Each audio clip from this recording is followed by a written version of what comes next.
جذب پول تنها با قدرشناسی است که زندگی پربار می شود. قدرشناسی گنج، گله و شکایت کردن ننگ و فقر است. این قانون طلایی است در طول عمرتان، هم در حیطه سلامتی، شغل و روابط و هم در حیطه مالی.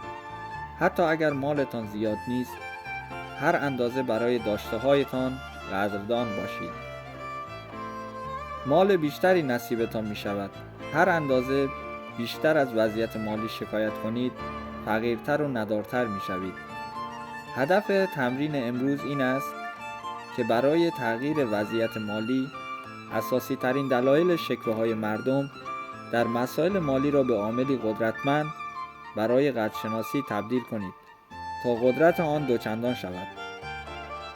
شما آن شکایت را که موجب فقرتان می شود با قدرشناسی عوض خواهید کرد تا شما را با نیروی مثبت سپاسگزاری به فردی ثروتمند تبدیل کند. بسیاری از افراد فکر می کنند که در مورد پول گله ندارند، اما اگر در زندگیشان کمبود آن را احساس کنند، بدون آنکه متوجه شوند دست به شکایت و گله می زنند.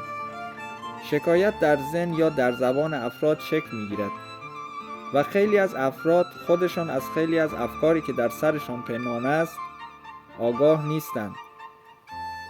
شاکی بودن افکار ناامید کننده و به کار بردن واژه‌های منفی، گریه‌آور یا نگران کننده درباره پول تنگ دستی ایجاد می کند و البته بزرگترین شکایت ها وقتی صورت می گیرد که باید پولی داده شود.